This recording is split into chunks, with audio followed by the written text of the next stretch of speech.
Yeah. I mean, it's amazing that you mentioned Bernard Bell because most of us who are big Teddy fans always know that Bernard wrote Kissing Game and Do Me Right and Remember the Time. Well, So so we've always known Bernard, even the stuff he did with the Winans and him, the chemistry between with him and Teddy. Um, and but everyone who talks about Bernard talks about how much he was a very giving person when it comes to creating opportunity. Because Eric talks oh about how yeah, Bernard was the quiet director yeah, and stuff. yeah. Um, Matter of fact, I missed I missed the opportunity of having a song with George Benson because we miscommunicated. I'd given Bernie a song, some of my music, and oftentimes, he may listen to it, and it was something that he thought, like, yeah, man, D, this is good, but you should have done this. And I was like, hey, man, by all means, because the guy, his production skills on Glenn Jones and the stuff he done with Teddy, I'm a fan. Like, I want to be a part of something with your name on it. But I had done the song on Nicole Ray called I'm Looking. It was mm, that track. And I got a call from Lisa Tate. She was at Warner Chapel at the time, and Angelique Miles, I think. Yeah, Lisa and Angel. And they said, hey, Bernie turned in the song. He just wanted to make sure, we had your credits right. I said, what song? And so I said, I didn't hear it. So I went by B's house. I said, hey, man, they said you turned in the song, for George Benson. I said, which one was it? And he played the track. I said, oh, man. I said, I did that song with Nicole Ray. He said, nah, D. I said, yeah, man, why you didn't tell me? I said, and they getting ready to put it out as a single. So it's wow. not even like an album tune. And he was like, oh, D, man, George Benson, yo, they love the track, man. I said, I do too, but you didn't tell me. And now I'm on the hook with these people with Nicole Ray. And Nicole Ray did a great job on it. It was just that. But yeah, I had to be a man of my word, and I had to do it with Nicole, even though not no slight on her because I've loved working with her and other things I've done with her. But yeah, George Benson had fallen in love with the same Oh idea. goodness. Yeah, So then what happens when, Bernard's, I mean, what was it like meeting Teddy? Because you must have known him from stuff he did with Guy and all the products. So yeah, when you that's first all. met It him, was just the groove me guy. Like this is the guy that that got this new sound that his drums was like all of hip. I didn't know that he cut his teeth. I didn't know he did the show with Dougie Fresh. yeah, I yeah, didn't yeah, know yeah. he was the guy behind Kumo D, Kumo D, yeah, yeah, yeah. and so all I knew was Guy Groove Me.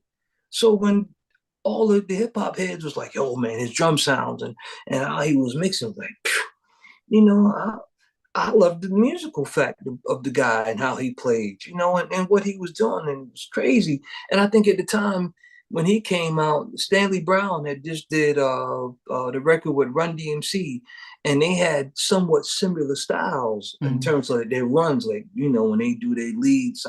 And yeah, man, them two guys, man. But yeah, when I met him, he was cool.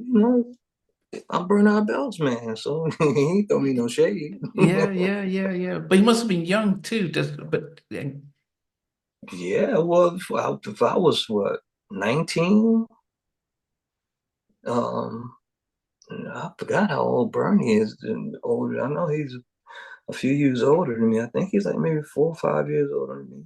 So okay, yeah, they were in their 20s. yeah, okay. So, Oh, but back to Marley. yeah. So I mean, what happened? So it didn't So work out with he introduced you to no, Eric, but there was no like nothing serious happening. well, no, he didn't introduce me to Eric first. He played me the tape with Eric Okay. on it and told me who he was. Um, when Marley came to the store, Marley said, "Hey man, I want you to show me how to use this keyboard I just bought." They said, "You're the guy," and so I told him about my consulting thing, and he booked a session. And so I went to his house, and oh man, I sat there for about 3 hours. You know how hard time it was back then, but I'm like, I could go home, but man, this is Marley Marl. If I gotta wait for somebody, I'm going home to do what? In Living Color hadn't come out yet, so it wasn't nothing exciting on the TV on Sunday. So I sat there, but while I was waiting, his wife at the time, Eunice, had let me in into the studio. So I know my way around. I flipped a few switches, put the keyboard up, and was working on an idea. So when he walks through the door, I could save some time by showing him, okay, I already pre-recorded this, but this is. And so he walked through the door and he said, "Hey, man, I apologize for being late. They were shooting the video Self-Destruction that day." And he said, "Yeah, man, they kept the song set longer." And I was like, "Oh, okay, no problem." But he said, "Hey, man, what's that playing?" I said, "Oh, it was just something that I put together so I could show you how to use keyboard when you came in." And he said, "Yo," he said, Force and D's are looking for music, for their next album." He said, "Yo, you want to submit it?"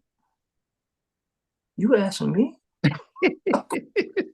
And ironically, it became the title cut to their last album called Step to Me.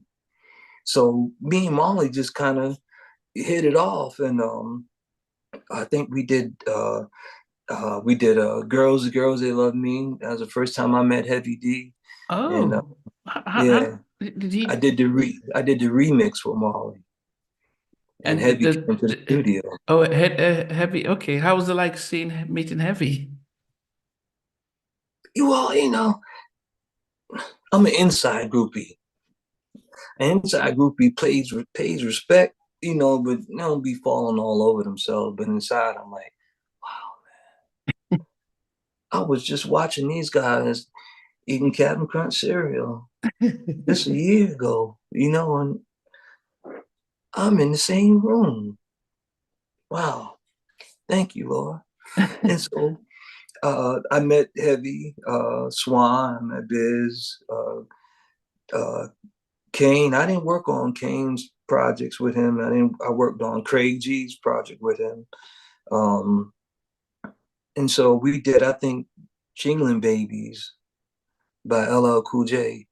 And they said, "Hey, man, I can't remember the time and how it went. But somehow or another, we ended up doing Rap Mania at the Apollo, where they did an East-West telecast between the East Coast rap groups and the West Coast rap groups. And LL, we were on stage with LL doing Rap Mania. Who's we? And me, Cliff, and Eric, Oh, but okay, you haven't even the group. told. Oh, I'm Okay, sorry. I'm jumping all over the place, yeah, man. yeah. So I'm just trying to get So, there because okay. yeah. So I started working with Molly. And Had you quit your Molly, job or were you still working at the well, store? I was still working, and Molly's like, "Yo, man, I need you here." He said, I said, "Hey, man, at that time, I got a new place, and I can't, I got to make sure I got make that money. This is how I'm driving this car to get." So he said, "Oh, man, how much you need?" So I said, "I guess if I had like $1,400 a month, I could be like here every day." And he said, "All right." He called his accountants down in Boca Raton, Davimos. I'm sure some people work with them. Davimos accountant. And every month they just send me $1,400. And he wanted me at the studio when he was going to be there so that we could work on whatever we were working on. So And you quit so, your job or you still kept parts? man, I'm telling him, I'm gone. Or they didn't try and keep you, did they? um, they did. I had gone through a few episodes with them, like with the Glenn Jones thing. When that came down, the assistant manager did something and got on my nerves, and it just coincided with me getting that gig. So I didn't leave the Christian way. I didn't part on a humble basis. I told him, yeah, we had some few choice words. And so when I quit, and that was probably the second time. One time I quit and worked with a guy named Kelly Willoughby who owned Club Sensations down in Newark, and he had a studio with this guy named Pierre who was doing house music, and so he hired me to come and play there. And when I quit, I got the word because they wouldn't give me part time because of my consultant thing that was doing good. I said, "Hey, give me part time. I can do that and do." They wouldn't give it to me, so they called me back, because everybody was coming in the store asking for me, and they saw a decline, and I'm sure it wasn't because they liked me. They saw a decline in the bottom line, and some probably Barry Horowitz was like, "Hey, man, what's going on over there? You know, so they called me back and told me I could work whatever hours I wanted to work. So when I got to Marley and I quit the last time, after that was the third time because I quit after the Glenn Jones gig too, but I was able to go back for that one. So yeah, I quit my job and I was at Marley's house whenever he was at the studio. You know, other than that, I was at home, you know, trying to put my own thing together. Hey guys, thanks for watching. Thanks for being a part of Halftime Chat. Please remember to subscribe, share, and comment. But most importantly, why don't you become a member of Halftime Chat? We've got amazing videos, amazing perks, and being able to support the channel. But anyway, thanks for watching. Take care. I never participated in that category. Somewhere in between. For even loving us, on which I didn't miss you with. What was it like growing up? She's still making an impact on 4 houses down. I have a couple of pieces. Trying to get this one and that one. That works for you, but just for me, No. Okay, you okay? They don't understand what Jonas Boyz and winning all spirits. Play it. I mean, I love all different genres.